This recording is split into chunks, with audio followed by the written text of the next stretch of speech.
안녕하세요. 이재일입니다. 이번 강좌는 도형 2를 그리면서 거기에 관련된 옵션에 대한 설명을 드리도록 하겠습니다. 자, 그럼 먼저 새로운 창 하나 열겠습니다. 프린트 더큐멘트를 눌러서 여러분들은 클릭을 해주셔도 되고요. 아니면 여러분들은 원하는 사이즈 아무거나 누르셔도 상관이 없겠습니다. 자, 오늘 저와 함께 할 부분은 하단에 보시면 이 툴박스의 도형 툴에 대한 설명인데요. 조그만 삼각형 부분을 누르고 계시면 하단으로 명령이 나옵니다. 그런데 이 tear off를 누르게 되면 이 명령이 떨어진다고 지난번에 말씀을 드린 적이 있었는데 이걸 한번 클릭을 한번 해보시기 바랍니다. 그래서 좀 떨어뜨려 놓도록 하겠습니다. 2시간에 걸쳐서 저와 함께 이 도형 툴에 대한 설명을 드리실 텐데요. 그렇게 많은 기능이 있느냐 이렇게 말씀하시는데 실제로는 상당히 좀 내용이 많습니다. 그래서 어떻게 여러분들이 구현하실 수 있는지 설명을 드려보도록 하겠습니다. 자, 그럼 먼저 면색을 없애고 선색만 있도록 만들어 주시면 되겠습니다. 면색은 금지 표시를 눌러서 여러분들이 없애 주시면 되겠습니다. 자, 그러면 선색만 가지고 있는 상태에서 첫 번째 사각형을 누르겠습니다. 렉탱귤러 툴이라고 나와 있는데요. 여러분들이 알고 있는 것처럼 왼쪽 버튼 누르신 상태에서 그냥 적당히 드래그를 하시면 세로 직사각형 또는 가로 직사각형을 여러분들이 임의적으로 만들 수가 있겠습니다. 그래서 클릭을 하시고 놓으시면 되겠습니다. 그러면 이렇게 여러분들이 직사각형이 하나 생긴 것을 여러분들이 확인하실 수가 있습니다. 자, 그런데 여러분들이 일러스트라든지 다른 그래픽 프로그램 뿐만 아니라 파워포인트라든지 엑셀이라든지 심지어 한글 워드 프로세서에서도 같은 기능으로 적용되는 공통적인 기능들이 Shift 키와 Alt 키에 대한 기능 설명입니다. 일러스트도 마찬가지고 플래시도 마찬가지고 포토샵도 마찬가지로 여러분 먼저 Shift 키를 먼저 누르신 상태에서 사각형을 작도를 하게 되면 드래그를 하게 되면 조금 전과는 다르게 직사각형 툴이 나오지 않고 반드시 정비례인 정사각형 부분이 나오게 돼 있다는 사실을 기억을 해주시면 되겠습니다.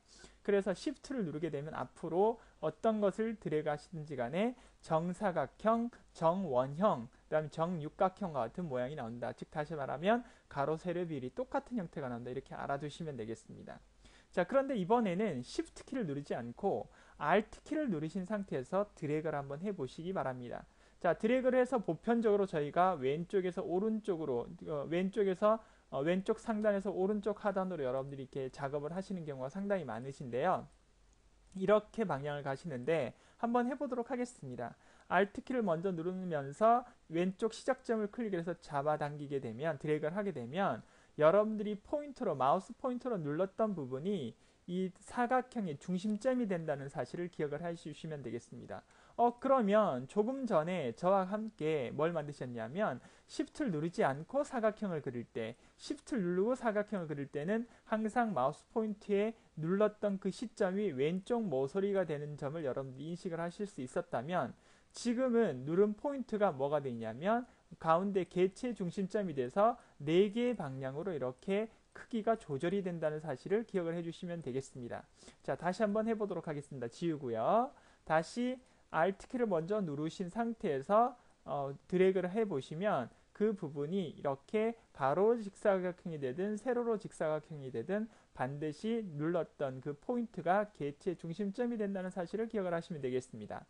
자, 그러면 마지막으로 개체의 중심점에서 출발하면서 똑같은 비율을 맞추고 싶다 그러실 때는 Alt 키와 Shift 키를 함께 누르신 다음에 드래그를 하시게 되면 항상 중심에서 출발하는 정비례 사각형을 만들어내실 수 있다고 말씀을 드릴 수가 있겠습니다. 이와 같이 사각형을 하나 그림에도 있어서 이렇게 다양한 방법으로 여러분들이 드래그를 하실 수 있는 방법을 여러분들이 지금 듣고 계신다 이렇게 생각을 해주시면 되겠습니다. 또 다른 방법은 여기에서 이 툴박스를 더블 클릭을 하시면 되겠습니다. 툴박스를 원 클릭을 하시고 스테이지를 그냥 원 클릭만 하시면 이렇게 대화 상자가 나온다는 거죠. 자, 그런데 말씀드렸다시피 우리가 보편적으로 일러스트 작업을 할 때는 이 단위가 센티미터나 밀리미터가 나와야 되는데 여러분들은 저와 같이 PT 포인트가 나오는 경우들도 많이 있습니다. 이럴 때는요, 캔슬을 하시고 에딧에 프리퍼렌스에 보시면 유닛 앤 디스플레이 퍼포먼스라는 부분이 있습니다. 여기를 클릭을 하셔서 단위의 그 일반적인 단위를 포인트가 아닌 센티미터나 밀리미터로 바꿔주시면 되겠습니다. 센티미터 누르시고 OK 버튼 누르시면 되겠습니다. 자, 그런 다음에 다시 사각형 툴을 클릭을 하시고 스테이지를 원 클릭을 하시게 되면 이렇게 조금 전과 다르게 센티미터 단위가 나오는 걸 보실 수가 있습니다. 4cm, 3cm를 한번 눌러도록 하겠습니다. 자, OK 버튼 누르게 되면 이렇게 4cm, 3cm의 사각형이 자동으로 여러분들이 드래그를 하지 않고도 만들어진다는 사실을 확인하실 수가 있겠습니다. 이 부분을 잘 알아두시기 바랍니다. 또한 그냥 클릭을 하시고 클릭을 하지 마시고 Alt키를 먼저 누르신 상태에서 클릭을 하게 되면 똑같이 만들어지는데 중심점에서 만들어진다고 보시면 되겠습니다. 그래서 Alt키를 누른 채 클릭을 하면 클릭한 부분이 사각형의 중심이 된다. 이것은 다른 도형 툴과 동일하다 이렇게 말씀을 드릴 수가 있겠습니다. 그래서 여러분들이 이 도형을 그림에도 있어서 여러분들이 임의로 드래그를 하시는 방법, 그 다음에 Shift를 누르고 드래그를 하시는 방법, Alt키를 누르고 드래그 하시는 방법, Shift와 Alt키를 동시에 눌렀을 때 드래그하는 방법, 그 다음에 도형 툴을 누르시고 스테이지를 클릭을 하면 대화 상자가 나와서 여러분들이 정확한 수치 개념으로 사각형을 그릴 수 있는 방법이 있다. 이렇게 말씀을 드릴 수가 있겠습니다. 이것이 사각형을 그릴 수 있는 방법에 대한 설명이었다면 다 지우시고요. 이번에는 둥근 사각형을 하겠습니다. 둥근 사각형도 여러분들 사각형하고 똑같습니다만 먼저 드래그를 하시면서 왼쪽 버튼을 떼지 않은 상태에서 왼쪽 버튼을 계속 누르고 있는 상태에서 방향 키의 위아래 키를 한번 눌러 보시게 되면 이렇게 둥근 모서리 부분에 원호가 넓어지고 좁아지는 부분을 보실 수가 있겠습니다. 그러니까 즉 다시 말하면 여러분들이 바로 눈으로 보면서 확인을 하시면서 원호의 그 각을 여러분들이 조정할 수 있는 특징이 있다는 겁니다. 그래서 마우스를 놓으시면 이렇게 둥근 사각형의 이 모서리 부분의 원호 부분을 여러분들이 직접 조정하실 수가 있습니다. 그래서 플러스 방향키 위키와 아래키를 이용하시면 조정이 되겠습니다. 다시 한번 해보겠습니다. 자, 아래키를 누르게 되면은 원호가 작아지고 위키를 누르게 되면은 방향이 위로 올라가는 키를 누르게 되면 원호가 커진다는 사실을 기억을 하시면 되겠습니다. 자, 그런데 위와 아래, 즉 위와 아래만 있는 것이 아니고요. 여러분 왼쪽 키를 한번 눌러보시면 되겠습니다. 지금 이 상태는 계속 왼쪽 버튼을 제가 누르고 있는 상태라는 사실을 명심하시기 바랍니다. 여러분들도 왼쪽 버튼을 누르신 상태에서 왼쪽 키, 방향 키를 눌러보시면 되겠습니다. 그러면 왼쪽 방향 키를 누르게 되면 이거는 최소각이 되겠고요. 오른쪽 키를 누르게 되면 둥근 사각형의 최대각이 바로 나온다는 사실을 기억을 하시면 되겠습니다.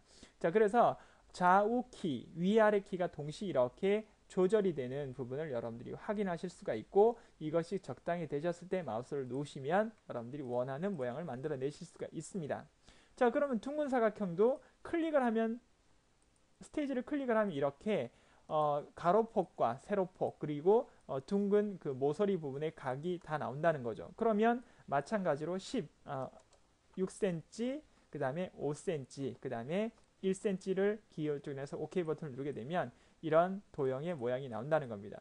자, 그런데 여러분들도 그렇고 저도 그렇고 둥근 사각형을 누르신 다음에 스테이지를 원클릭을 했을 때 6cm, 5cm, 코너 레디우스가 1cm가 어느 정도 여러분들이 둥글게 말리는지 여러분들이 확인을 하실 수가 없습니다. 저도 마찬가지입니다. 일러스트를 10년 넘게 했지만 실제로 이게 얼마만큼 많이 이렇게 원형이 구부러지는지를 저는 정확하게 알 수가 없습니다. 물론 뭐 제 능력의 차이일 수도 있지만 그래서 보편적으로 드래그를 하시면서 왼쪽 버튼 누른 상태에서 위아래 키를 이렇게 보시면 여러분들이 수치를 보지 않고도 이렇게 적당히 근사치 값의 원호를 만들어낼 수 있다는 사실을 기억을 해주시면 되겠습니다. 자, 그런데 뭐 특별하게 어떤 고객님이 원하는 수치가 정확히 있다 그러면 여러분들이 그 도형 툴을 누르시고 스테이지를 원 클릭을 하셔서 정확하게 수치 개념으로 하시면 되지만 보편적으로 일러스트 작업은 디자이너들이 어떤 추측의 값이라든지 임의의 값으로 작업을 하는 경우가 많기 때문에 꼭 그렇게 하실 필요는 없다 이렇게 말씀을 드릴 수가 있겠습니다. 자, 둥근 사각형도 마찬가지 Alt와 Shift를 먼저 누르시고 작업을 이렇게 잡아당기시면 이렇게 모양을 만들어내실 수가 있다는 사실을 기억을 해주시면 되겠습니다. 자, 그런 부분들을 Alt, Shift, Shift 키, Alt 키, 그 다음에 그냥 드래그를 했을 때 여러분이 어떻게 차이가 나는지 여러분들이 지금 보신 거라고 생각을 해주시면 되겠습니다. 충분히 연습을 하셔서 여러분들이 익숙하게 만들어 주시면 되겠습니다. 자, 이번 강좌는 여기서 마무리를 하도록 하겠습니다.